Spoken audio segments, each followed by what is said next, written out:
جب رزق تنگ ہونے لگے صدقہ دے کے رب سے کاروبار کر لو، صدقے سے تمہارے رزق میں اضافہ ہوگا۔ یہ رب کا وعدہ ہے، اللہ کی باتیں جھوٹے نہیں ہو سکتے۔ رزق کی برکت کا ایک اور بڑا ذریعہ نکاح ہے۔ فرمایا اگر نکاح کرو گے تم فقیر ہو تو تمہیں غنی کر دے گا۔ لوگ کہتے ہیں بچہ پیروں پہ کھڑا ہو لے تو پھر نکاح کریں گے۔ اللہ کہتا ہے تم نکاح کرو ہم پیروں پہ کھڑا کر دیں گے۔ ہمارا فلسفہ ہے اس کا حکم ہے۔ وہ کہتا ہے ابھی تو یہ اپنے لیے کماتا تو جو آئے گی اس کو کہاں سے کھلائے گا؟ میاں جس نے آنا ہے اس نے اپنا رزق لے کے آنا ہے۔ تو بچوں کی شادیاں کرو اگر وہ جوان ہو گئے، رزق نصیب اپنے اہل خانہ نماز کے حکم دینے سے رزق بڑھتا ہے۔ چونکہ جو صبح کا وقت ہے یہ رزق بٹنے کا وقت ہے، اور جس میں صبح کے وقت لوگ سوئے ہوتے ہیں وہاں بے برکتیاں ہوتی ہیں۔ تو طلوع فجر سے لے کر طلوع آفتاب تک اپنی اولاد کو، بیوی کو، بچوں کو نہ سننے دیں۔ اس وقت رزق بٹنے کے لمحے ہوتے ہیں۔ کثیر دعائیں مانگیں، کلام مجید پڑھیں اور نماز فجر مسجدوں میں جا کے باجماعت ادا کریں، اور گھروں میں جو ہے وہ بیٹیاں بہنیں مصلے بچھا لیں تو اللہ کی رحمتوں کا نزول ہوگا۔ اب ایک حدیث میں رزق کے اضافے کا ایک اور اشارہ کیا گیا۔ میرے حضور نے فرمایا جو شخص یہ چاہتا ہے کہ اس کے رزق میں برکتیں ہوں اور اس کی عمر میں اضافہ ہو تو وہ اپنے رشتہ داروں کے ساتھ سلوک اچھا کرے۔ رشتہ داروں کے ساتھ اگر اچھا سلوک کرو گے تو پھر تمہارے رزق میں برکت ہو۔ غریب ہیں کی مدد کرو، ان کی بیٹیوں کی شادیاں ذمہ لے لو، اللہ نے آپ کو وسعت دی ہے۔ ان کی پریشانیاں بانٹ لو، ان کا قرضہ ہے تو اتارنے کی کوشش کرو، ان کو مشکلات سے نکالنے کی کوشش کرو۔ تم ان کو مشکلات سے نکالو گے، اللہ تمہیں مشکلوں سے نکالے گا۔ تمہارے رزق میں بھی برکتیں ہوگی اور تمہارے مال میں برکتیں۔ فرمایا بہتر صدقہ وہ ہے جو ناراض غریب رشتہ دار کو دیا جائے۔ اگر وہ پھنس گیا ہے، مجبور ہے، ناراض ہے تو اس کو اگر دیں گے تمہارا نفس میں شامل نہیں ہوگا۔ یہ افضل صدقہ ہے جو حضرت قبول ہے۔ رزق اضافے کا ایک اور سبب الاحسان الی الضعفاء، جو کمزور ہیں ان کے ساتھ سلوک کرنا۔ الانفاق علی طلبۃ العلم، طالب علم میں خرچ کرنا، یہ بھی رزق میں اضافے کا سبب ہے۔ حضرت بابا فرید نے کہا چھٹا رکن دین کا روٹی ہے۔ گھر میں کچھ نہ ہو تو پھر نہ نماز اور نہ ہی دیگر امور کی لذت آتی ہے، تو یہ رزق فراوان اور وسیع اور مبارک کرتے ہیں اللہ۔ تو اس کے لیے ایک اور وظیفہ میں دیتا ہوں، وہ یہ کہ مغرب کے بعد 21 مرتبہ سورۃ الکوثر پڑھ لیں، کثرت ہو جائے گی انشاءاللہ۔ اول خدوشی پڑھ لیں، 5-7 منٹ لگتے ہوں گے، تو سورۃ الکوثر 21 مرتبہ روزانہ مغرب کی نماز کے بعد پڑھیں۔ اور اگر بہت زیادہ مسائل ہیں نماز کے بعد پڑھ لیں تو انشاءاللہ آپ دیکھیں گے کہ گھر گھر برکتیں اترتی محسوس ہوں گی، انوار نزول ہوتے محسوس کریں گے۔ تو یہ وہ رزق کے اسباب ہیں۔ اگر ہم احتیاط کر لیں تو ہم اللہ کی خاص رحمتوں کے حقدار ہیں۔ اگر فن سے علم سے آتا ہو رزق تو میاں صاحب باتیں بے وقوفاں دے نوکر ویکھے دانش مند سے آنے، بے وقوفاں دے نوکر ویکھے دانش مند سیانے۔ انگوٹھا چھاپ شخص ہے اور ایم بی اے جو ہے تعلیم کے حامل اس کے منشی بیٹھے ہوئے ہوتے، تو پھر اگر علم سے کمال آتا ہوتا تو جو ہے وہ فن سے دولت ملتی ہوتی، تو پھر اس انگوٹھا چھاپ کو کیسے ملتی؟ اور یہ اتنا تعلیم یافتہ ہے، ماہر معاشیات ہے، یہ تو تنخواہ پہ کام کر رہا ہے، اور وہ جو ہے وہ دولت سے حساب ہی نہیں ہے کہ کتنی ہے۔ تو اس لیے اللہ فرماتا ہے کہ یہ مت سمجھو کہ یہ تمہارے فن کا کمال ہے، یہ تمہاری جو ہے وہ محنت کا نتیجہ ہے۔ اللہ فرماتا ہے اَوَلَمْ يَعْلَمُوا، کیا انہیں نہیں پتا ان اللہ یبسط الرزق لمن یشاء، جس کو چاہتا ہے اس کے لیے رزق کے دروازے کھول دیتا ہے، وَيَقْدِرُ، اور جس کے لیے چاہتا ہے اس کے لیے رزق کو تنگ کر دیتا ہے۔ کئی لوگ کتنی محنت کرتے ہیں نتیجہ زیرو، اور کچھ لوگ کچھ بھی نہیں کرتے، وہ مٹی کو ہاتھ لگائیں اور سونا ہو جائے، اور کئی سونے کو ہاتھ لگائیں تو مٹی ہو جائے۔ تو پھر کوئی طاقت کار فرما ہے نا جو مٹی کو سونا بنا دیتی ہے، سونے کو مٹی بنا دیتی ہے، اللہ فرماتا ہے اس کو پہچانو کون ہے، وہ تمہارا رب ہے۔ مومن کا توکل اور مومن کا بھروسہ اللہ کی ذات پہ ہونا چاہیے۔ جب ہم اللہ کی ذات پہ اپنا مکمل بھروسہ، جسے توکل کہتے ہیں، قائم کر دیں گے، تو میرے اور آپ کے آقا مولا نے ارشاد فرمایا کہ اگر تم اللہ پر توکل کا جو حق ہے وہ ادا کر دو تو وہ تمہیں ایسے رزق عطا کرے جیسے پرندوں کو عطا کرتا ہے۔ جب گھر سے نکلتے ہیں تو اس وقت وہ خالی پیٹ ہوتے ہیں، اور جب واپس آتے ہیں تو کبھی بھی کوئی جانور کا واپس نہیں آیا، اور سب سے اچھا کھاتے بھی یہ۔ ہمارے علاقے میں تو زیادہ باغات نہیں ہیں، امرود کے باغات ہمارے علاقے میں پائے جاتے ہیں، تو امرود کے باغ میں جو دیہات کا شخص ہو یا جس کا امرود کا باغ ہو یا امرودوں کے باغ کا آنا جانا رہا ہو، اس سے پوچھئے کہ سب سے اچھا پھل امرود کے پیڑ پہ اچھا دانہ کون سا ہوتا ہے؟ کوئی آپ کو کہے کہ یار توڑ کے لاؤ، میٹھا ہو اور جو ہے وہ پکا ہوا ہو اور ذائقے دار ہو، تو وہ جاؤ توڑ کے لاؤ۔ تو کوئی مجھے کہے تو میں جب امرود توڑ کے لاؤں گا کبھی پھیکا نہیں ہوگا، میں امرود توڑ کے لاؤں گا تو کبھی ذائقہ نہیں ہوگا۔ آپ پوچھیں کہ آپ کے پاس کیا فن ہے؟ میرے پاس فن یہ ہے کہ میں نے امرودوں کے باغوں میں جو ہے وہ بچپن گزارا ہے، اور مجھے پتا ہے کہ اچھا اور پکا پھل کون سا ہوتا ہے۔ لیکن میں آپ کو نشانی بتا دیتا ہوں، اب نئی نسل نے نہیں دیکھا، آپ باغ میں جائیں اور شاخوں سے لٹکے ہوئے امرود دیکھیں، جس امرود کو طوطے نے کھا کے چھوڑا ہو اس کو آپ توڑ لیں، میٹھا بھی ہوگا، ذائقے دار بھی ہوگا، ایکسپورٹ کوالٹی سے بھی بہتر ہوگا، سب سے اچھا پورے پودے سے سب سے اچھا ہوگا، وہ اس کو چونچ مارتا ہے اور پھر سارا کھاتا بھی نہیں، تھوڑا سا لیا آگے بڑھ گیا۔ اللہ اکبر۔ تو جو ایکسپورٹ کوالٹی ہوتی ہے اس سے بھی بہتر وہ کھاتا ہے۔ تو یہ اللہ پر توکل کرنے والے، ہمیں تو پتا ہوتا ہے ہم نے دکان پہ جانا ہے، ہمیں پتا ہوتا ہے ہم نے فیکٹری کام پہ جانا ہے، ہمیں پتا ہوتا ہے ہم وہ دہاڑی جگہ کرنے جانا ہے۔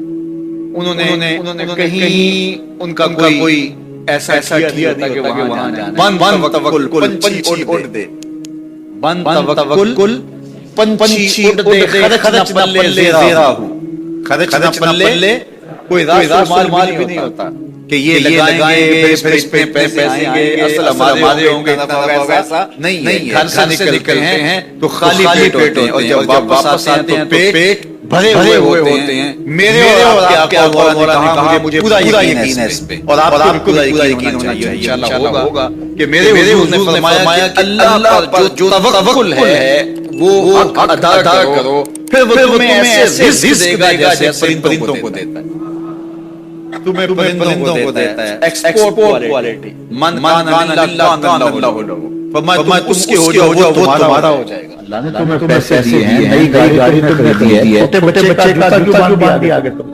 جوتا باندھنے سے اگر یہ ایکسیڈنٹ سے حادثے سے گاڑی بچتی ہوتی ہے تو پھر پاکستان کے جتنے یہ جہاز ہیں سب پر باندھ دینے چاہیے، سب پہ جوتے لٹکے ہوئے۔ عجیب تم نے فلسفہ، کسی نے جو ہے وہ کالی رنگ پٹی باندھ دی نیچے، اس سے نظر نہیں لگے گی۔ گھوڑے کے پاؤں کے نیچے جو کھری لگی ہوئی ہے، کچھ لوگوں نے اپنے گھروں میں وہ باندھی ہوئی ہوتی ہے کہ اس سے ہمارے کے اندر مصیبت آئے گی، کوئی تکلیف آئے گی۔ کسی نے ہنڈیا اپنے گھر کے اوپر الٹی رکھی ہوئی ہوتی ہے، یہ ہنڈیا بچا لے گی، اور میاں ہنڈیا کیا بچائے گی؟ اللہ کے قہر سے کچھ نہیں بچا سکتا۔ جب تمہارے کوئی مصیبت نازل ہونی ہے کچھ نہیں بچا سکتا۔ اگر بچنا چاہتے ہو تو پھر اللہ سے استغفار کرو، اللہ تعالیٰ کی تسبیح کرو، اللہ کی تحلیل کرو، میرے حضور پہ درود پڑھو، پھر دیکھنا کہ مصیبتیں ٹلتی ہیں یا نہیں ٹلتی۔ تو یہ خام خواہ کے ذریعے، اور یہ عامل لوگ ہیں، ان کا کام یہی ہے، ان کا کام چلتا ہے لوگ ذوق اعتقادی میں مبتلا رہے، اور یہ کہہ دیتے ہیں کہ آپ کے خاندان میں ایک منحوس ہے، یہ اس کا کیا ہوا ہے، کوئی نہ کوئی منحوس تو پہلے ہی طے کر رکھی ہوتی ہے، فوراً سے وہاں جا کے کلک ہو جاتا ہے۔ اس کا نون سے نام شروع ہوتا ہے، اس کا کاف سے نام شروع ہوتا ہے، اس کا جیم سے نام شروع ہوتا ہے، تو پورے خاندان میں کسی کا نام کاف یا جیم سے ہوتا ہی ہوگا، یا دوستوں میں تو فوراً ذہن جو ہے منتقل ہو گیا۔ اب یہ بابا جی نے بتایا ہے، ہاں اس نے یہ بات تھی، باتیں یاد آنے لگی، اس کاف سے شروع ہونے والے نام کے ساتھ نفرت پیدا ہو گئی، اس بابے نے نفرت کا کاروبار کیا، اس نے سب روپے لے لیے، لیکن جو انسانوں کے اندر نفرت ڈالی، اس کا گربال قیامت کے دن پکڑا جائے۔ ان ململوں کے پاس، ان ذوق الاتحادی کو کھلانے والوں کے پاس کبھی نہ جاؤ، تمہیں مصیبت بڑی ہے، تمہیں لگ رہا ہے شاید میرے اوپر جادو ہے، تو پڑھو نا سورہ بقرہ، جادو جڑ سے اوپر جائے گا، 40 دن اپنے گھر میں سورہ بقرہ برکت ہوگی۔ کہتے ہیں مولوی صاحب 40 دن پڑھی جاتی ہے، اڑائی پارے کوئی تعویذ ہی کرتے ہیں، ہم شاٹ چاہتے ہیں نا، روزانہ صبح اڑائی پارے بقرہ پڑھیے یہ تو ہم سے پڑھی جائے گی، تو آپ تعویذ ہی لیں، کاروبار میں کرتے ہیں، میں کہتا ہوں برکت ہو گیا، ہمیں تعویذ ملنا چاہیے، بس وہ ہم گلے میں رکھ لیں، اور ہمارا کام ہو جائے، کچھ بھی نہ پڑھنا پڑے، وضو تک نہ کرنا پڑے، نماز نہ پڑھے، اور برکت ایسے برکت نہیں آتی۔ اس لیے چھوڑو ان کی جان، آؤ قرآن مجید پہ آؤ، آؤ سجدوں پہ آؤ، آؤ دعاؤں پہ آؤ، سحری کے وقت کی رحمتیں آواز دے رہی ہوتی ہیں، حل من مسترزقن، ہے کوئی رزق مانگنے والا، اور تم اس وقت سارے گھنٹے کھانے کھاتے ہو، آؤ نو کے جھولی پھیلا کے، ہاتھ پھیلا کے مالک جھولیاں بھر دے، تو پھر دیکھنا میرا بیٹا سالم مشرکین قید میں ہے اور میں فاقوں کی حالت میں ہوں، تو فرمایا آل محمد کے پاس ایک جو ہیں، بس اس کے علاوہ ہمارے پاس کھانے کے لیے دنیاوی اسباب نہیں ہیں، کہا صبر کرو اور اللہ سے ڈرو، اور لا حول ولا قوت الا باللہ کثرت کے ساتھ پڑھو۔ یہ ایسا وظیفہ ہے، ایک حدیث پاک میں آتا ہے کہ یہ نامی بیماریوں کا علاج ہے، اس میں سب سے کم درجے کی بیماری ہم اور غم ہے، یہ دکھ کا مداوع ہے، مشکلات کا علاج، یہ وظیفہ میرے حضور نے بتایا۔ حضرت ابو ذر غفاری رضی اللہ تعالیٰ عنہ نے 5 چیزیں بتائی، ان میں سے 5 چیز یہ تھی کہ ابو ذر کثرت کے ساتھ لا حول ولا قوت الا باللہ پڑھا کرو، فرمایا عرش الہی کے نیچے ایک خاص خزانہ ہے، یہ وظیفہ وہاں سے آیا ہے۔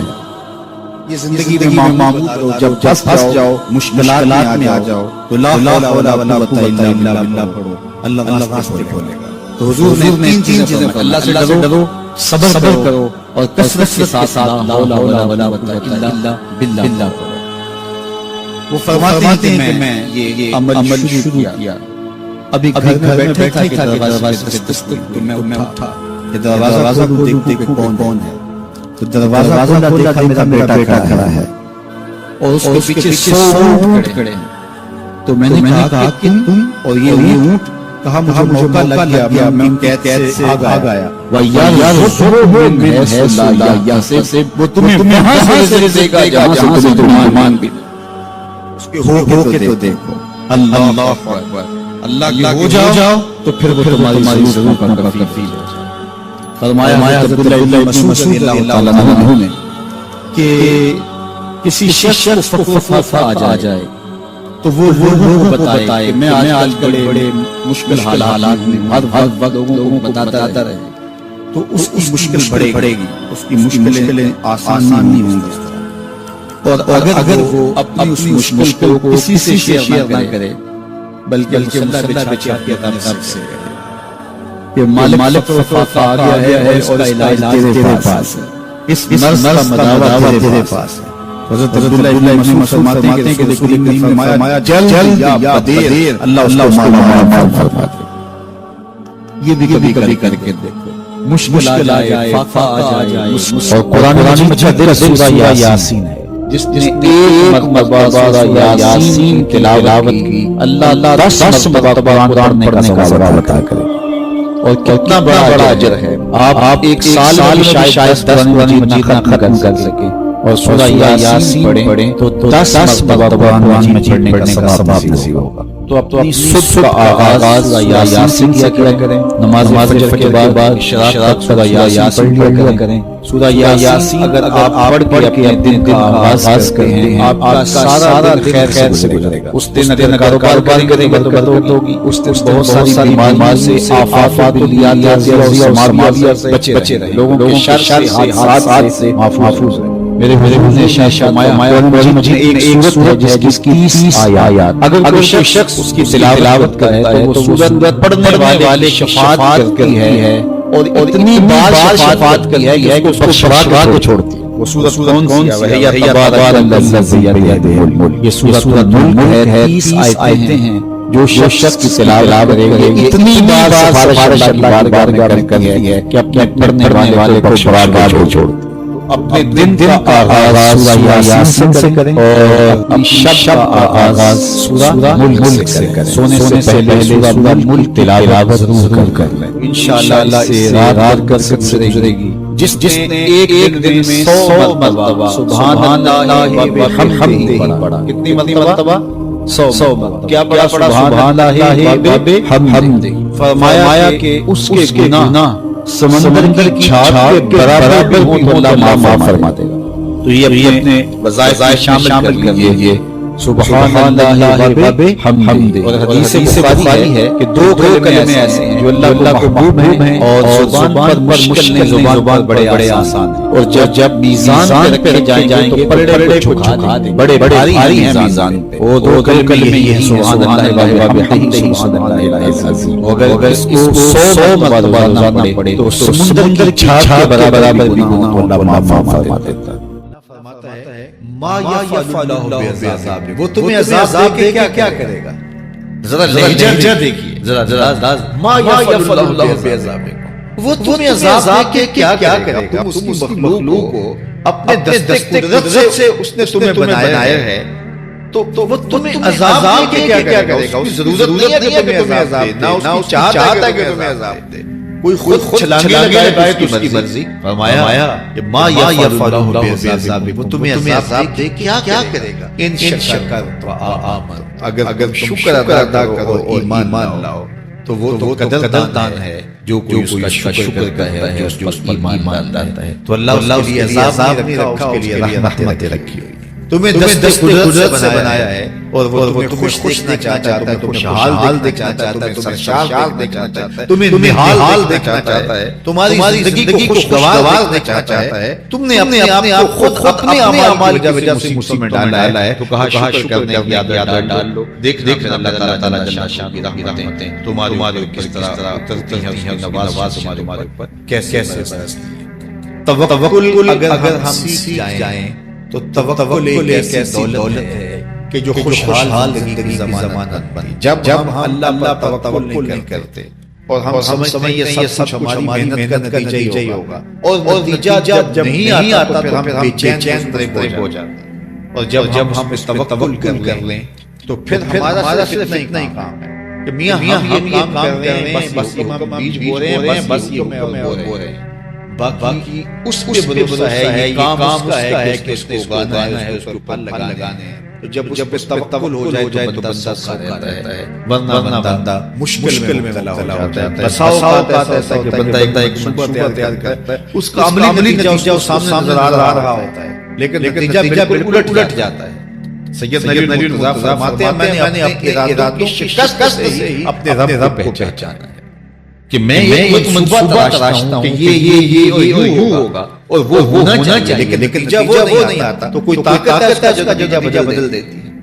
تو بندہ اس طاقت پہ یقین کر کے، اس پہ توکل کر کے جو ہے وہ بھروسہ کر لے تو زندگی سے ہو جاتی ہے۔ مغرب میں جو اللہ پر یقین رکھتے ہیں خوشی کر لیتے ہیں کہ یہ کیوں ہو گیا، ایسا نہیں ہونا چاہیے تھا، لیکن ہم خوشی اس لیے نہیں کرتے، ہم کہتے ہیں میرا رب جس طرح چاہے اس طرح ہی ہوتا ہے، جو اس نے طے کیا ہوا ہے وہ کر کے رہتا ہے۔ اس لیے تم اس میں توکل کر لو اور اس پر بھروسہ کرو۔ حضور علیہ السلام نے فرمایا لو انکم توکلون علی اللہ حق توکلہ، اللہ پر توکل کرنے کا جو حق ہے اگر تم ادا کرتے تو فرمایا اللہ تمہیں ایسے رزق عطا کرے جیسے پرندوں کو عطا کرے۔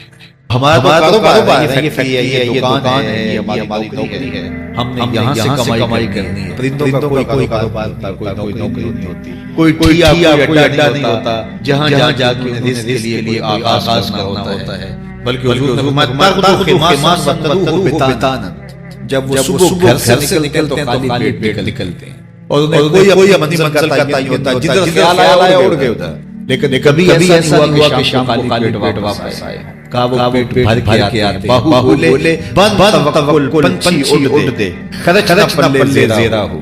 جب گھر سے اٹھتے ہیں تو ان کے پلے نہ خرچ ہوتا ہے، نہ راس مال ہوتا ہے، نہ کوئی اوزار ہوتے ہیں، نہ ہتھیار ہوتے ہیں، کچھ بھی نہیں ہوتا، یوں ہی گھر سے نکلتے ہیں، کبھی خالی پیٹ نہیں آئے۔ فرمایا اگر اللہ پہ پرندے توکل کرنے تو اللہ اسے بھی عطا کرتا ہے، تم توکل کرو گے تو تمہیں عطا نہیں کرے گا۔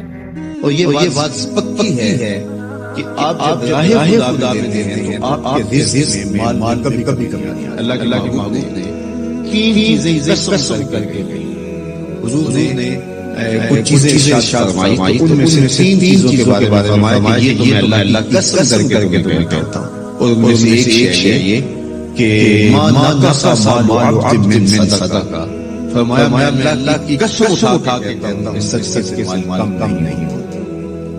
تمہارا کیلکولیٹر حساب یہی بتاتا ہے کہ جو ہے کم 100 میں سے 10 دن بعد میں رہ گئے، آپ کا کیلکولیٹر بھی آپ کو یہ بتاتا ہے کہ لاکھ سے ہزار دن باقی رہ گئے، لیکن میرے حضور نے کہا میں اللہ کی قسم اٹھاتا ہوں کہ سچ کے مال کم نہیں ہوتا۔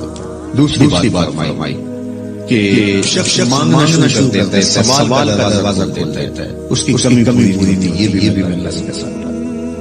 اور تیسری بات میرے حضور نے قسم آ گئی یہی کہ جو شخص کو معاف کر دیتا ہے، کسی نے کوئی زیادت کی وہ معاف کر دیتا ہے، تو حضور فرماتے ہیں میں اللہ کی قسم اٹھاتا ہوں کہ عزت میں فرق نہیں آئے گا۔ تو یہ تین چیزیں قسم کر کے فرمائی، تو اس لیے ہم اپنے ہمسایوں کو دیکھیں، ان کی ضروریات کا خیال رکھیں۔ تو حضور کا یہ ایمان جو حضرت خدیجہ کبریٰ سے پہنچ جاتا تھا، اپنا سارا مال حضور کو پیش کیا جب نکاح ہوا ان سے، حضور اب یہ میرا نہیں یہ آپ کا ہے، اور وہ سارا مال حضور لوگوں میں بانٹ دیا، ضرورتمندوں کی کفالت کرتے ہیں۔ تو کہا وَتَحْمِلُ الْكَلَّةَ، آپ لاچاروں کا بوجھ اٹھاتے ہیں، وَتَكْسِبُ الْمَعْدُومَ، اور جن کا کوئی نہیں ہے آپ ان کے کفیل بن جاتے ہیں اور آپ کمائی کر کے ان کے گھر کی ضروریات پورا کرتے ہیں۔ وَتَقْرِي الضَّيْفَ، اور آپ یہ خوبی ہے کہ آپ مہمان نوازی آپ کا شعار ہے، آپ کا زندگی ہے، اور مہمان کو جو کھلایا جائے اس کا حساب بھی نہیں ہوتا، اور مہمان کے ساتھ بیٹھ کے کھایا جاتا ہے اس کا بھی حساب نہیں ہوتا، اور مہمان اپنا رزق خود لے کے آتا ہے اور گھر چھوڑ کے جاتا ہے۔ تو مہمان کو کبھی بھی بوجھ نہیں سمجھنا چاہیے۔ تو کہا کہ اور تیسری آخری بات وَالتَّعِينُ عَلَىٰ نَوَائِبِ الْحَقِّ، جو لوگ مشکلات میں پھنسے مصیبت میں پھنسے ہیں، مسائل میں گر جاتے ہیں، آپ ان کی مدد کرتے ہیں۔ ابھی حضور اعلان نبوت نہیں کیا، ابھی پہلی نازل ہوئی ہے، تو حضور کی ماضی سیرت کو حضرت خدیجہ کبریٰ لوگوں کے سامنے رکھیں، آپ اس سے بھی چلے جائیں۔ جب شاب ابی طالب وجود کو حضور کے خاندان سمیت محسوس کر گیا، قریش مکہ نے حضور کو روکنے کے لیے بڑی کوششیں کی، لیکن حق کا یہ مسافر کبھی روکنے والا نہیں تھا، بلکہ ان کے چچا بلا کے کہا کہ اپنے بھتیجے سے چھوٹے تمہارا مسئلہ کیا ہے، دولت مال چاہیے تو ہمسائے لوگ مل کے دولت کو دے دیتے ہیں، کمی نہیں رہے گی، اور اگر کسی خاتون سے نکاح کرنے کی یاد دل سے کوشش ہو تو وہ بھی بتائیے، کسی سردار کی بیٹی سے نکاح کرنا چاہیں تو ہم اس کے لیے بھی حاضر، لیکن یہ بتوں کی مخالفت چھوڑ دیا جائے۔ تو جب بہت ساری باتیں سب سے مل کے اور جو ہے وہ دباؤ بھی ڈالا، اگر نہیں یہ کرتے تو پھر حالات اور جو کچھ ہے وہ آپ کے سر پہ ہوں گے۔ تو حضور کے چچا جناب طالب کے پاس آئے تو ان کی طبیعت پر بوجھ تھا، تو انہوں نے کہا کہ بھتیجے میں اکیلا ایک قبائل کے ساتھ لڑائی کا بوجھ نہیں اٹھا سکتا، میری کمر کمزور ہے۔ تو حضور علیہ السلام کی خدمت میں کہا کہ تو اس طرح کی باتیں کر رہے ہیں، تو آقا کریم جو جواب دیا وہ سنیے. آپ نے فرمایا یا امی لو وضع الشمس فی یمینی والقمر علی یساری. اگر وہ سورج میرے دائیں ہاتھ میں رکھ دیں اور چاند کو لا کے میرے بائیں ہاتھ میں رکھ دیں اور دنیا بھر کے خزانے میرے قدموں میں ڈھیر کر دیں, میں کبھی بھی حق کو باطل نہیں کر سکتا. یہ وہ چیز ہے جہاں ہمیں کھڑا ہونا چاہیے. یہ رشوت کیا ہوتی ہے؟ ہم اداروں میں افسر بن کے بیٹھتے ہیں اور ہم کسی ذمہ دار منصب پہ بیٹھتے ہیں تو ہمیں چند جگہوں سے کوئی خرید لیتا ہے. ہمارا ضمیر کہاں ہوتا ہے؟ کائنات کی نعمتیں اس کو پیش کی جا رہی ہے جو پیدا ہوا تو باپ کا سایہ پہ نہیں ہے. 6 سال کی عمر ہے ماں انتقال کر گئی. یہ حالت ہے. لیکن کہا جا رہا ہے کہ جناب آپ کو جو چاہیے ہم فراہم کرتے ہیں. لیکن کہا لو وضع الشمس فی یمینی, اگر وہ سورج کو میرے دائیں ہاتھ میں دیں اور چاند کو بائیں ہاتھ میں دیں اور میرے پاؤں میں کائنات کے خزانے لا کے دولت قارون بھی رکھ دیں, لیکن پھر بھی حق کو باطل کو, تو میں چند جگہوں پہ اپنی زمین سودا کیسے کرتا ہوں اگر میں رسول اللہ کو مانتا ہوں, اگر میں حضور علیہ السلام کا فالو ہوں, اگر میں ان کا امتی ہوں, ان کا غلام ہوں, ان کا عاشق ہوں, تو پھر میں کیوں اپنے ملک کو بیچوں, میں عدل کو بیچوں, میں کیوں انصاف کو بیچوں, میں کیوں اپنے منصب کو بیچوں, میں کیوں لوگوں کے حق رسم کروں, لوگوں پر زیادتیاں کروں, میں دیوار رکھے ہوئے ہمسائے کے 2 انچ دبانے کے لیے اپنی ضمیر کا سودا کر لوں, میز کے اوپر سے رشوت پکڑوں یا نیچے سے پکڑوں, فرق پڑتا ہے اس سے. میں اپنے ضمیر کا سودا کیا ہے اور بازار کیا اور سستا بیچا میں نے آپ. وہ کیا نے کہا تھا کہ ہر عالم قیمتیں خود بتائی, نرخ والا کو ارزانی حضور. 2 جہاں نے اپنی قیمت بتایا ہے, بتایا ہے کہ 2 جہاں میری قیمت لگتی ہے. کہا قیمت بڑا سستا بک رہا ہے. یہ ساری